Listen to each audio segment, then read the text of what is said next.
Hello, magandang gabi sa inyo lahat. So, meron tayong mga videos na pinasa sa atin na hinihingi yung reaction natin, no? So, una itong video na to. White lady daw, babaeng nakaputi na sumusulpo tuwing hating gabi, kinatatakutan ng mga residente.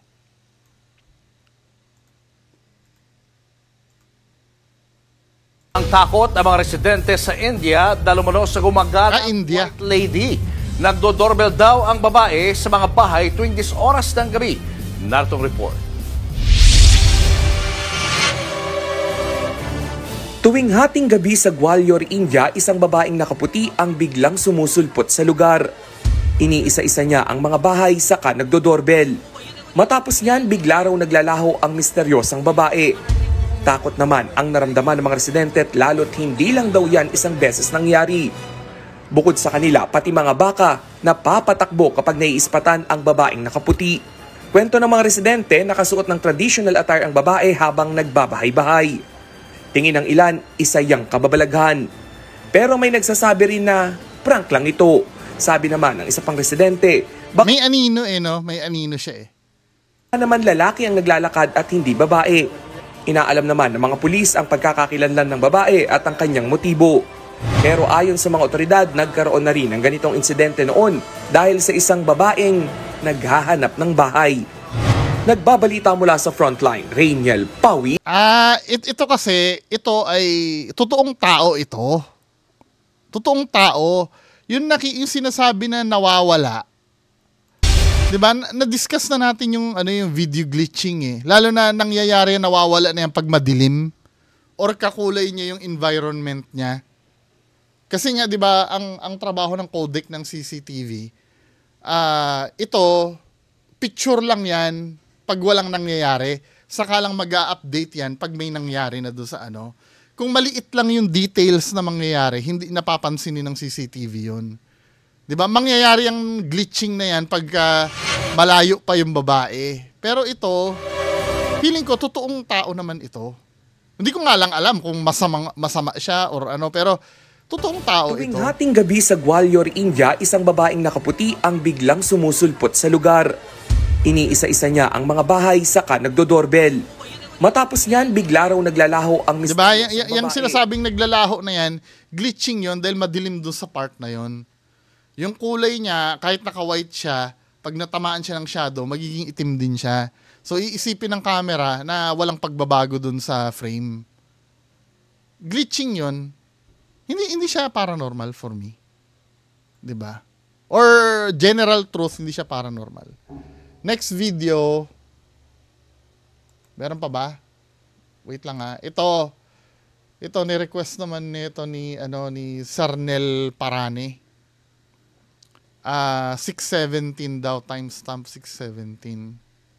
Itong video na to. Matagal na to. Nakita ko na to. Yung hinila ba to?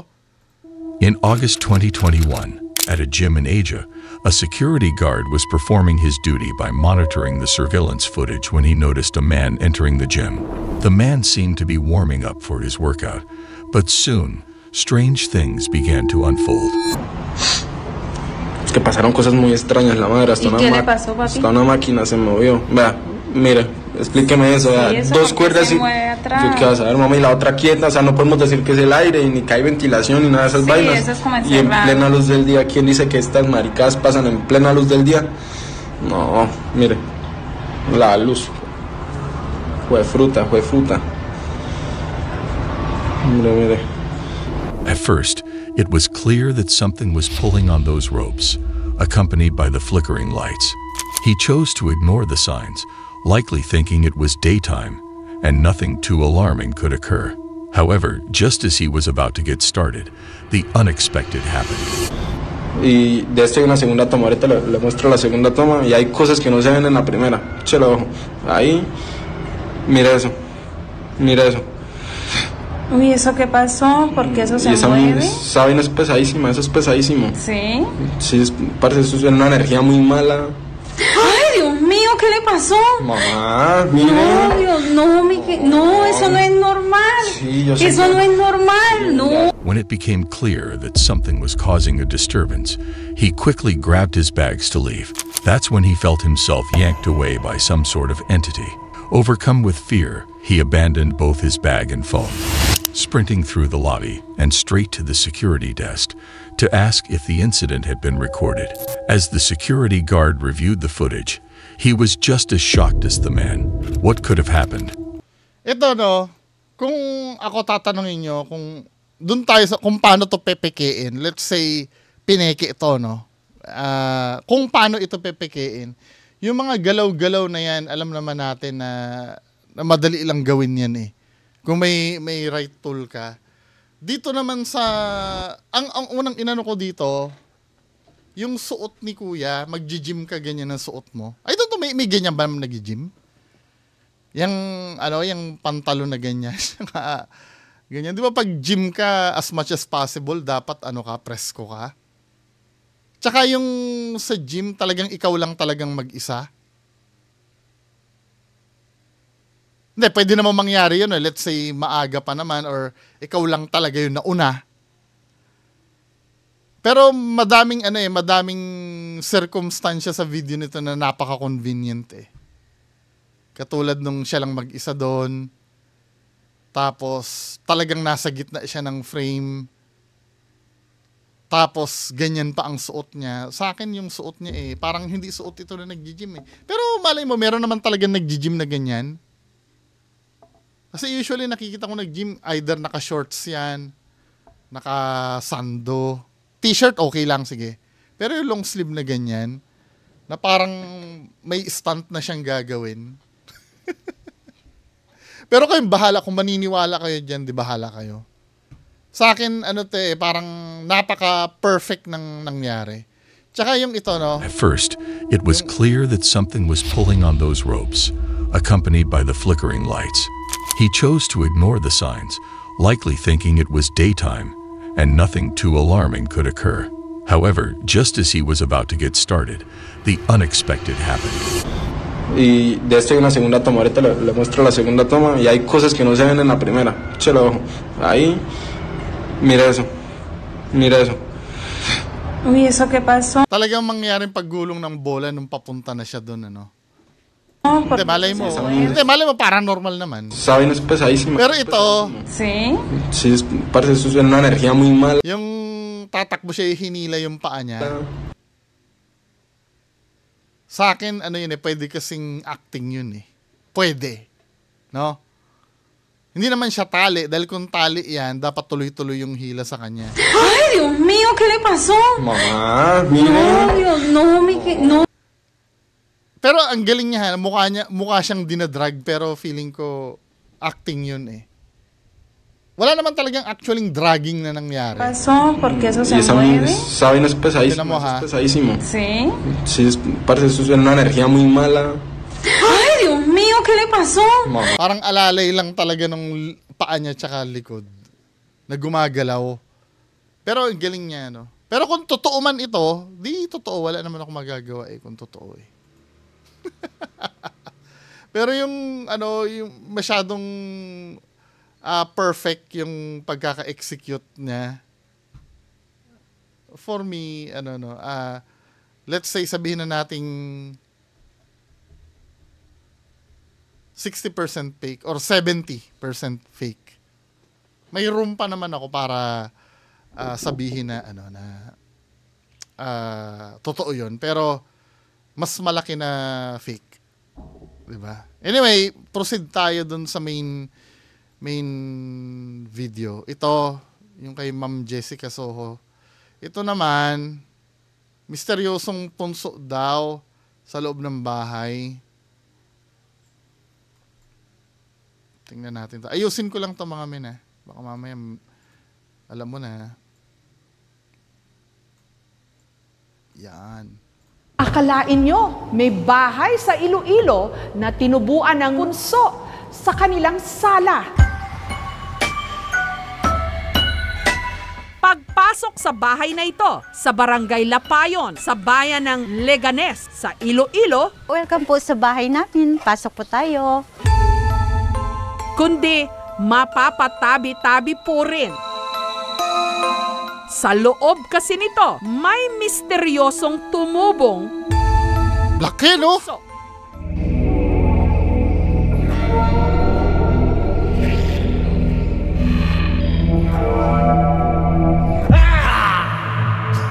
ayon sa pamahiin nating mga Pilipino, ang punso, di umano, tirahan ng mga nuno o mga laman lupa.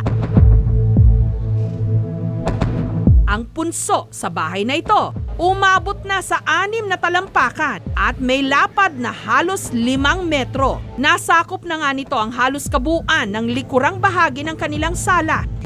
Alam mo, tradisyon na sa atin yan, ano? Pag may punso, may duwende or may engkanto na nandun. Pero marami na nagpo-prove na ano na yan ay tahanan lang ng anay. Anthill nga ang tawag yan sa ano sa English eh. Dahil kung yan, let's say halimbawa, kapag may punso may ano na, maraming ano, kilala niyo si Punso, yung friend natin na ang negosyo niya ganyan, yung magbungkal ng ganyan, mag-alis ng mga ganyan. Yun ang expertise nun eh. Proven na wala naman talaga yan eh. Mga anay talaga yung nakatira dyan. Now,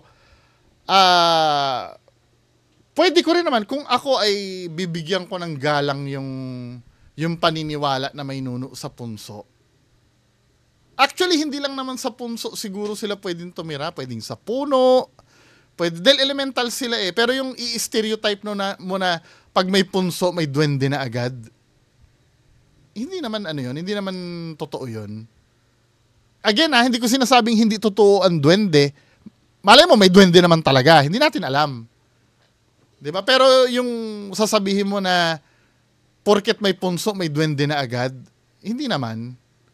Diba? Meron nga mga ibang lugar na let's say, halimbawa, dito sa bakuran mo, may bato dyan, pwede mo naman sabihin na may nakatirang duwende din doon. Or mismo dito sa loob ng bahay ko, pwedeng may tumirang duwende din dito. Not necessarily kailangan ng punso. Nagigets yung ibig ko sabihin? Pwede namang magka-duwende siguro sa punso, pero not all the time na pag punso ay duwende na. Diba? Kumbaga ganito, hindi porket abandoned ang bahay, may multo na. Diba? Hindi naman ganon. Porket abandoned ang bahay, may multo na. Siguro, pwede namang abandoned lang yan, wala namang multo. Or, pwede naman, may multo naman kahit na hindi naman abandoned ang bahay. Nakuha niyo ibig ko sabihin. Anyway, pagpatuloy natin. Na kanila na ngayong kusina. Ang bahay, pag-aari ni Baby. Dati, sampayan namin ito. Dito namin nilalagay yung mga damit na hinangar at nakakatapos lang plansahin. Pero nang tumubo ito at malaki, inusog namin ng konti kasi baka masagi sila. Yung sopa namin na mahaba dati, may mahaba kami dito eh. Sa laki ng espasyong kinain ng punso, kinailangan na rin daw nilang alisin ang ilan sa kanilang mga gamit. Pero ang kinatatakutan talaga nila ngayon, ang matamaan ng punso at magambala, ang di manoy mga elementong nakatira rito. Nausap ko talaga sila. Sabi ko, okay lang talaga kasi kung gusto niyo, pwede niyo. Bagay, ano naman nila yan, ganito kasi, kung trip naman nila yan, wala namang problema dyan. Unang-una, property naman nila yun eh. Yung loob ng bahay. Diba? Pero kung halimbawa, yung punso na yan, ay nakakaapekto na sa kapitbahay mo, nadamay na sila, kailangan mong gawa na ng paraan yun. Diba? Pero as long as na ganyan na kayo lang naman, willing kayo mag-sacrifice dyan sa punso na yan, di okay lang, wala namang problema dyan. Yung kunin to lahat, pati sa kusina, pero sa ngayon, kung pwede, wag muna. Kasi... Now, ito naman, ito naman, dahil ito ay pinalabas sa public, siyempre, kukomenta natin. Pwede naman natin komentan siguro yan. Yan ay dahil yan ay napalabas sa public. Huwag nyo sasabihin na, huwag mong pakialaman yan, paniniwala nila, nilagay sa public eh. Magko-comment at magko-comment talaga tayo. Hindi nga namin kayo mapaayos na maayos. Pero pag lumaki pa kayo, posibleng mahirap para sa atin. Para naman magsilbi nilang proteksyon, naglagay sina Baby ng altar sa tabi ng punso. Nag-aalay din sila ng candy at nang inasinang karne tuwing unang Biyernes ng buwan para raw hindi sila gambalain ng mga hindi nakikitang kasama sa bahay. Yung candy nandito lang to. Pero yung mga tinapay, minsan nawawala. Siguro kasi minsan may mga pusa nakain. Ang cute! Ang cute ng pusa. Hindi ng pusa siguro. Buti pa siya may explanation na agad, ano, kung yung tinapay nawawala. May pusa nga naman. Diba? Kaya lang, may narinig ako May narinig ako. Sino ba yung nagsabi? Parang episode yata ito ng, I don't know if KMJS pa. Then dahil may pumunta doon na parang, I wonder yata. Yung manika na may rated Corina, sorry. Rated Corina nga yata. Yung may manika na haunted daw. Or sabi nung sabi nung espiritista na yon, kung sino man yun, wag mo daw aalayan yung mga yan. Kasi parang ang magiging dating daw ay kanila, under kanila. Pwede siguro yung bigyan mo ng respeto na nagko-coexist kayo, no? Yung parang barkada mo na, oy, kain ka. Diba? Pero yung aalayan mo, halimbawa, kailangan talaga meron silang ganyan. Parang ang mangyayari daw, magiging under ka. Parang magiging feeling nung magiging under ka nila. Parang kinukonsinti mo yung pagiging superior nila sa'yo. Ganun. Ang bahay na ito, una raw tinirhan ng biyanan ni Baby na si Tatay Emilio taong 1980. Pero I don't know kung totoo yun, sa mga dyan. Iba naman kasi yung ina-acknowledge mo yung existence nila sa pinalilitaw mo na sila yung mas superior sa'yo. Dati raw itong shelter ng isang non-government organization. Isang maliit na tipak ng lupa lang daw noon ang punso sa tapat ng kanilang bahay na binakuran pa raw noon ni Tatay Emilio hanggang ang punso di umano misteryosong lumipat sa loob mismo ng kanilang bahay. Ang sabi raw ng mga matatanda, pagka ang punso ay nasa loob ng bahay, buwinas daw. Simula raw nung tumubo ang punso sa loob ng kanilang bahay, confirmation bias. si Tatay Emilio, buenas daw. Makita namin na may tumutubo na bagong kwan. Ang sabi ko sa asawa ko, ayos. Sa palagay ko may darating na kwarta. Pagkaraan ng pagkaligan ng mga 3 araw, ayan, ang notice sa amin. Mayroon kang pera sa kwan. Dinadala ng mga anak namin. Saan galing yung pera? Sa duwende? O dinadala ng anak? Malamang pinagtrabahuan ng anak mo yun . Bakit mo i-credit sa duwende yun? Pwede pa i-credit mo sa Diyos yun dahil binigyan ng opportunity yung anak nyo. Pero dahil sa duwende, I don't know paanong swerte. Siguro protection nyo sa bahay, pero yung notion na ganun, nagagalit sa akin. Parang hindi ako naniniwala dahil sa ganitong buhay kong mahirap din. Ako happy rin ko dahil 8 anak ko na pag-aral ko. Kakunti lang na galing, ang kita ko. Taong 2013, ipinamana na ni Tatay Emilio ang bahay sa kanyang anak na si Rodelio, ang mister ni Baby. Pero makalipas lang daw ang 3 buwan, nagsimula nang may magparamdam.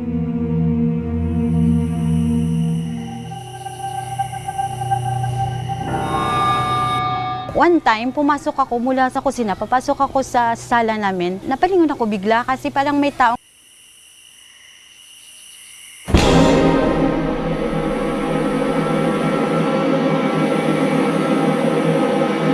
Black Lady. wala akong narinig na sinabi niya. Kinalabutan lang ako. Paglingon ko wala, talagang nilingon ko na lang talaga itong punso at saka kinausap. Sabi ko sa kanya, friend, ikaw ba yon? Kita talaga kita, pero okay lang, sabi ko. Mas pipiliin kong maniwala na meron, pero ayokong makita sila kasi natatakot ako, hindi ko alam, baka himatayin ako. Ang hipag naman daw bakit sino naman? Krisha, di umano, kinursunada ng nakatira sa punso. Nung Nakatakda na raw kasi siyang ikasal sa 9 na taon na niyang nobyo na si Alex taong 1999. Bigla na lang daw siyang nagkasakit. So nag-usap kami na by December 1998, mamamanhikan po siya. Pero nung July, nagkasakit po ako. Sabi ng doktor na meron po ako pneumonia. Lahat ng I think hindi naman ano yun. Kasi ang nangyayari, every time na ganito, no, hindi ko maintindihan eh. Pag sorting nangyayari, credit sa duwende. Kapag ka nagkasakit, isisisi rin sa duwende. Parang ano eh, ginagawa na lang nilang sangkalan yung duwende doon kung ano man. Parang yung duwende na yung nagdidikta sa buhay nila eh. Hindi rin maganda, no? Parang every time na lang na may swerte, inano ng duwende yan. Nagkasakit ako, duwende pa rin. Kasi sa ayot sa gusto nyo mga kababa, kahit wala namang punso sa bahay, pwede ka pa rin talaga magkapera. Pwede ka pa rin talagang swertehin. Kahit wala kang punso sa bahay, pwede ka pa rin magkasakit. Hindi naman ano yon, hindi naman exclusive lang sa pagkakaroon ng duwende ang magkapera tsaka magkasakit. Yung sana laging iniintindi natin. 'Di ba? Kasi I mean, unang-una may ginawa ka ba dyan sa duwende para masabi mo na ano? mga test ko ay negative. May tsuhin po ako. Ano, sabi niya? Pero nung July, nagkasakit po ako. Sabi ng doktor na meron po ako pneumonia. Lahat ng mga test ko ay negative. Paano nangyari? Paano ka diniagnose ng pneumonia kung negative lahat ng test mo? Hindi magda-diagnose ang doktor ng ng pneumonia. Baka siguro sinabi ng doktor, baka may pneumonia ka. Baka. Kaya itetest natin. Nangyayari din naman talaga yon kahit walang duwende. Ako nga, 'di ba? Nung sumasakit yung ganito ko, sabi gano'n ng doktor, possible suspect ka for gallstone. Pero hindi naman diagnosis yon. Nung tinest ako, wala rin naman nakita. Not necessarily na dinwende ako. 'Di ba? Baka initial diagnosis yon. Actually, hindi naman siya talaga diagnosis. Parang suspected yun sa'yo na siguro nilalagnat ka, ubo ka ng ubo, possible baka may pneumonia ka. Kaya i-check natin. Ngayon kung wala, wag mo nang sabihin na walang findings. Baka mamaya kailangan mo pa uli ng ibang test pa uli. Or baka mamaya simpleng respiratory virus lang yan. Yung madali lang magamot, no? Yung nagkukos ng lagnat. Ang common cause kasi ng sipon rhinovirus eh. Madali lang naman yun, kahit nga wag mong gamutin yun, gumagaling ng kusa yun. May mga ganun kasi na bagay. O sasabihin nyo, qualifications ko, nurse po kasi ako. May knowledge din naman ako sa ganyan. At saka, may-ari po ako ng pharmacy ng more than,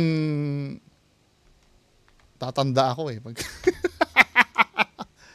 Basta may knowledge ako tungkol dyan. Yung mga ganyang bagay, kasi kadalasan ganito ang nangyayari sa mga kababayan natin, no?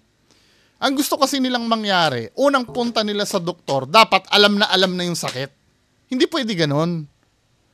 Trial and error kasi ang pagpapacheck up. Diba? Na-mention ko na to dati. Halimbawa, pupunta ka kay doc, no? Doc, masakit ang ulo ko. Masakit ang ulo ko.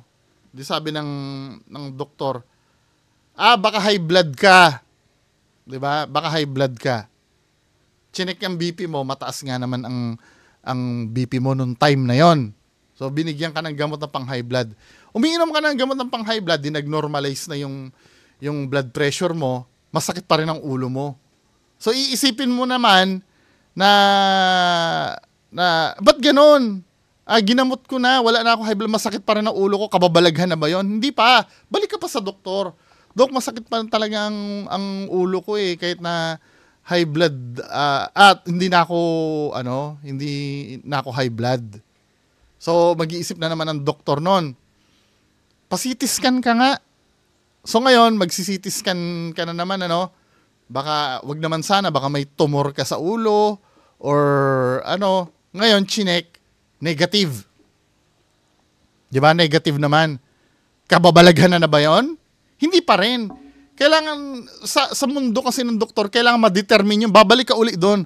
Doc, negative naman ako, pero masakit pa rin ang ulo ko. Pwede kasi maging cause nun, sa maniwala kayo sa hindi, pwedeng may kidney failure ka na. Nagmamanifest din yung sa sakit ng ulo. Hanggang ang gagawin ng doktor, lahat overall na sa'yo, kukunan ka na lahat. Minsan nga, initial pa lang, lahat yan pakukunan na sa'yo ng test eh. Doon na makikita yung mga sakit na pwedeng mag-cause ng sakit ng ulo mo. 'Di ba? Hindi naman yan ang patuloy na na pagsusuri yan sa katawan. Na hindi basta sasabihin na walang findings. Nang may tiyuhin po ako na kilalang quack doctor po. Sabi niya baka hindi mo kailangan yung medicine na doktor, baka ibang klaseng doktor. Meron kang Ano quack doctor? Pag quack doctor, di ba, peke yun? Naliligaw na ayaw niyang magpakasal ka. Sabi ko meron bang ganon? Sino? Sandyan lang sa bahay niyo. Meron silang ginagamit na dahon at saka hinahagod lang dito. Then after that, meron silang nakuha. Ang nakuha doon kasi yung lupa mismo ng punso. Paano mo nalaman na galing sa punso yung lupa na yun? Di ba? Let's say halimbawa, paano nangyari na may lupa doon? Ano yun? Ginanon mo yung dibdib mo doon sa lupa. Kasi sayon sa gusto mo, ito naman yung ito naman yung yung iisipin ko. Kaya yung barang, hindi ko rin naiintindihan yung barang eh. Di ba yung barang yun yung may mga insekto na lumalabas? Sa buong buhay ko, I don't know kung makakapagturo kayo sa akin. Wala pa ako nakikitang video ng barang. Kasi minsan ang kwento dyan, may mga insektong lumalabas, di ba, pag binarang ka sa katawan mo. Bakit kadalasan nangyayari lang yung barang na yan sa kwento? Pero yung actual video, wala pa ako nakikita. Hindi ko naman sinasabing hindi totoo ang barang, Pero yung actual video, wala pa akong nakikita. Kasi sometimes daw, yung nagpapagamot, bawal kasing video yan, sabi nung albularyo. Bakit pagbabawal? Di ba, men? Kasi ako, for me, kung magiging skeptic ako, yung mga insekto na nakikita sa katawan or yung, halimbawa, may lupa na nakikita sa katawan. Kasi object yun eh. Hindi naman espiritu yun eh. Hindi naman magmamagic na mag-appear sa katawan mo yun dahil kinulam ka, biglang magic, may insekto ka na sa katawan mo or may lupa ka na sa katawan mo. Hindi naman espiritu yun eh, yung mga yun. Di ba?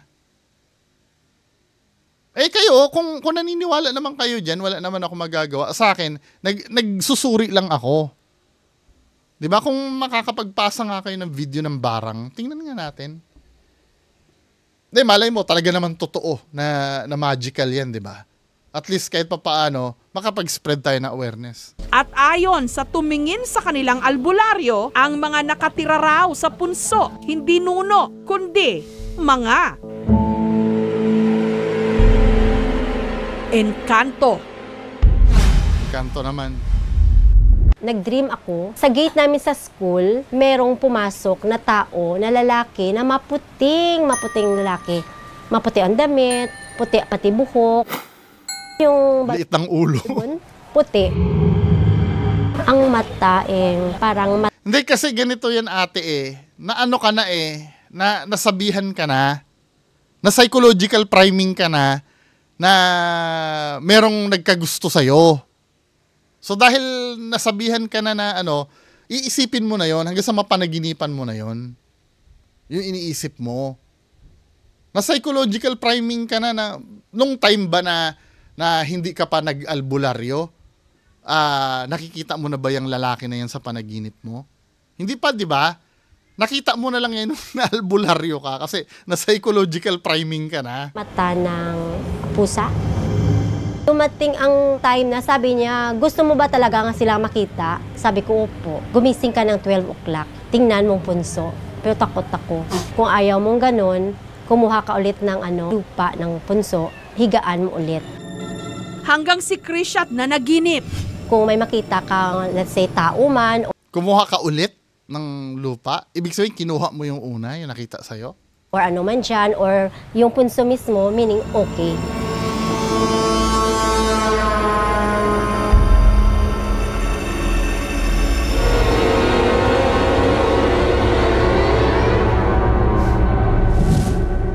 Napaniginipan ko yung punso.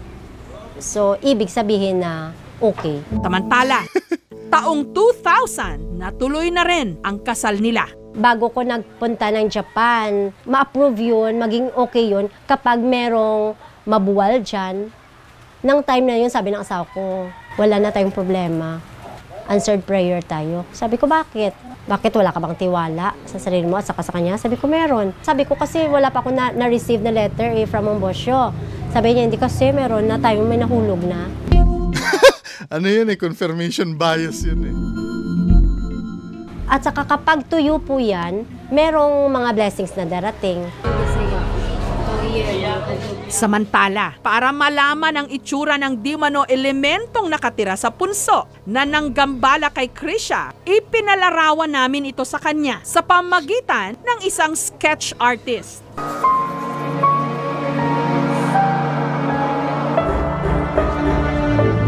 Suya! Palasyo para ito. May-ari ng palasyo daw ito. Ilan po sila, ma'am? Marami po. Marami doon sanda. Para sa ating Marami daw sila. Kagaya natin, may pamilya din. Ma'am, ano pong itsura nila? Alam mo minsan, kailangan may mag-sacrifice para talagang mamulat ang tao sa mga ganyan. 'Di ba? Kasi kung gusto nyo malaman talagang totoo yan, dapat may wawasak niyan. Pag may nangyari dun sa nagwasak niyan, ibig sabihin, totoo. Ngayon kung walang nangyari, kasi yung fear kasi nandun na no? Hindi ka na matahimik noon, ako winasak. Gagantihan ako. Kadalasan ganun na. Parang bata. Pero mayroon siya ng babae na taas. Matangkad.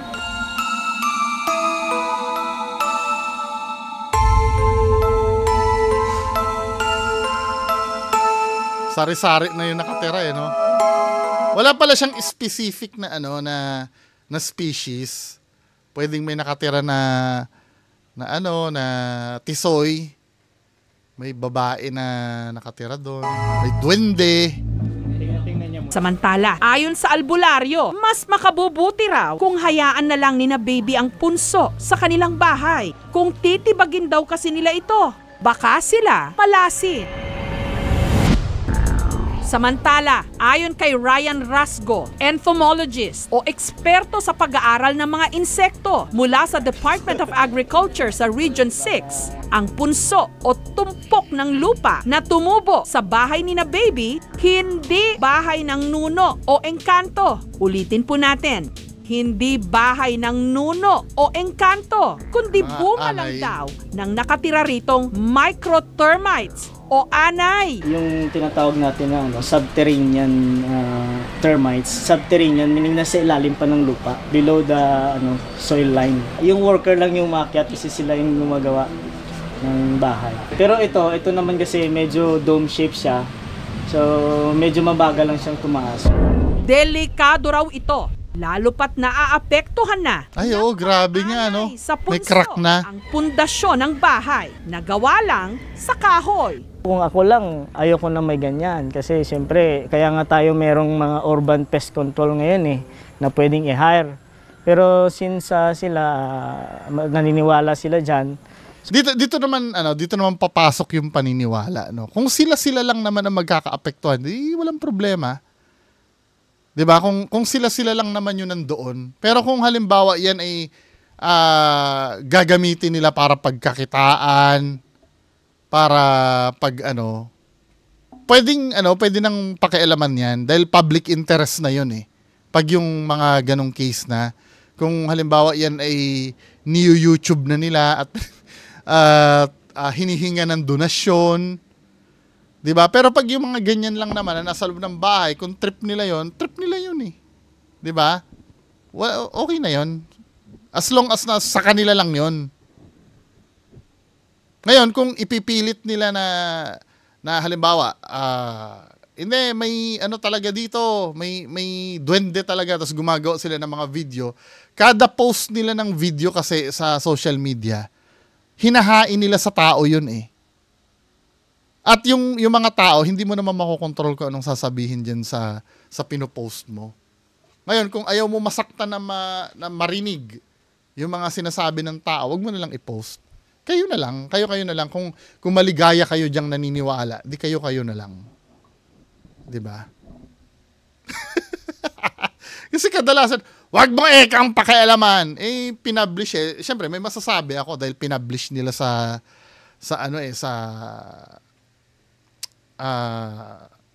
social media or nagpaki-MJS sila eh. Diba? Katulad nito ni Kuya. Now, tama naman din yung sinabi ni Kuya na kung sila lang doon, walang problema. Pero halimbawa, katulad yan, naapektuhan yung pundasyon ng bahay nila, tapos gumapang na yan, pati kapitbahay, yung pundasyon ng kapitbahay nila, maapektuhan na. Ano naman yun? Karapatan din naman ng kapitbahay yun na gumawa na rin ng aksyon. Diba? Hindi naman, hindi naman kalabisan yun. Na kung sila lang, sariling bahay lang nila yung maapektuhan, go ahead. Diba? At least, wala silang sisisihin na iba. So I think mas maipapayo ko na lang siguro na lipat na lang sila ng bahay para ma-preserve nila kung ano man yung... Ayun, pwede rin, kung may iba naman lilipatan at ayaw nyo rin naman na maano yan, dahil tinuring nyo ng swerte yan, pwede din. Kasi baka kayo din na mapahamak dyan eh. Hindi mapapahamak kayo dahil hindi sa spiritual. Paano kung nag-collapse yung bahay nyo, di ba? Masakit ng ulo yun. Sasabihin nyo naman, pag nag-collapse ang bahay, sasabihin nyo, nagalit yung mga confirmation bias na naman uli, di ba? Laging ang nangyayari dyan, lahat ng pangyayari nyo sa buhay nyo, laging nakaangkla na lang dyan sa punso na yan. Tuwing every time na may mangyayaring sakuna, kagustuhan ng duwende yun. May kasaganahan, swerte na binigay ng duwende yun. Diba? Para kayo magiging alipin sa isang bagay na hindi naman tayo sigurado kung talaga nag-i-exist.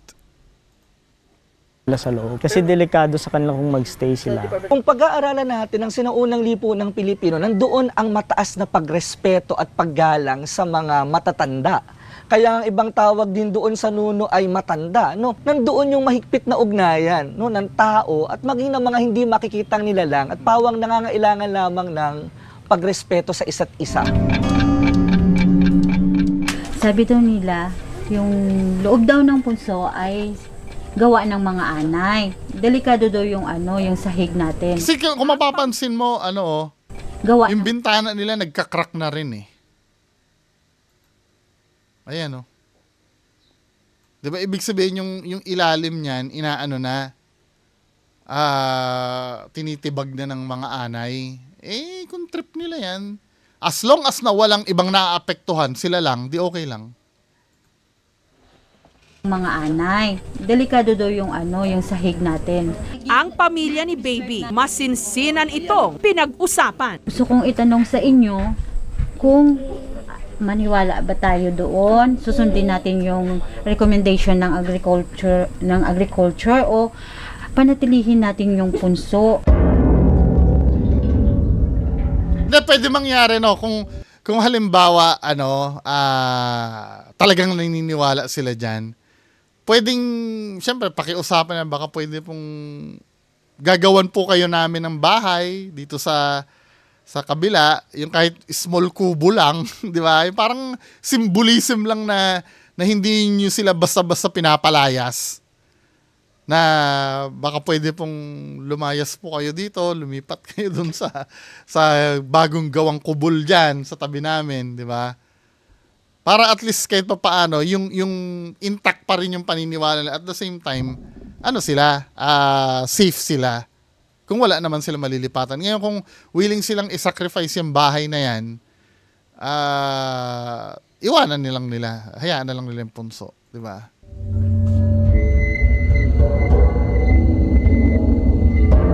Makalipas ang ilang minuto, nagdesisyon sila. Hindi ako papayag na inang iti-treat ng mga agriculture ng kwan, ng pampatay ng anay. Hindi ko papayag. Wala ano niya, choice niya talaga 'yun eh. 'Di ba? Sinabihan na siya. Okay lang 'yan kung sila lang. Wag lang sila makakaapekto ng iba. 'Di ba? Kung trip nilang mahibang, I'm so sorry sa language kung trip nilang mahibang diyan, di sila. 'Di ba? Pero may magsasalita at magsasalita pa rin talaga na peke. Parang sa akin din kung trip nyong mahibang dun sa mga idol nyo na ghost hunter na inuulol kayo, di okay lang. Kahit kailan hindi ko naman kayo pinigilan dyan na manood eh. Diba? Basta sasabihin ko lang na peke. Tapos ang usapan. Ngayon kung naniniwala kayo, go ahead. Kasi sabi gano'n na iba, hindi mo kami mapipigilang sumuporta. Di go ahead, suportahan nyo. Sinasabi ko lang naman na peke eh. Sinabi ko ba, wag nyong suportahan? Okay lang yan, walang problema. Kalayaan nyo yan, pero kalayaan din ng iba na magsalita yung tungkol dyan dahil yan ay nasa public na. Yung video na yan. Pabayaan ko lang yan kahit ano mangyari dyan. Respeto na lang natin sila lahat. Okay. Para wala tayong problema. Yun din yung sabi ko sa kanila. Ako hindi ko nakita na may tao dyan o may kasama kami rito sa loob ng bahay na to na maliban sa amin. Respeto na lang po sa kanila. Nang dumating kasi ako dito, andyan na yan, at nakikita ko kung paano nila inalagaan at saka kung paano nila nirespeto talaga yung mga tao dyan. Kaya ako, ganun na rin. Naituring na rin talaga namin, nakasama namin sila sa loob ng 6 na taon dito. Tapos pag nagiba yung bahay, pinarusahan kami.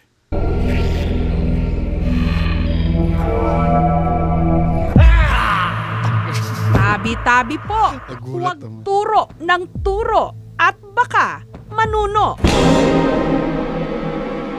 Pero ano nga ba ang mas dapat katakutan? Pamahiin o kapahamakan? Yan ang tamang tanong ni Ma'am Jessica Soho. Pero choice nila yan eh. 'Di ba? Tayo hanggang salita na lang tayo. Hindi naman bawal yung yung pagsabi ng totoo eh. Kung matigas ang ulo nila, di okay lang. Diba? Basta sasabihin lang naman yung totoo. Kung magagalit sila sa mga nagsasabi ng totoo, ba't kayo magagalit? Totoo naman talaga yun eh. Kung sa inyo ay okay yan, di tanggapin nyo na totoo yan. Diba? Sasabihin ng tao, hindi totoo, di tanggapin nyo rin na sabihin din ng tao na hindi totoo. Maging maligaya kayo dyan. Tiisin nyo yan. Panindigan nyo. Anyway, yan lang po muna ang mapag-uusapan natin ngayong gabi. Magandang gabi po sa inyo lahat. Bye-bye.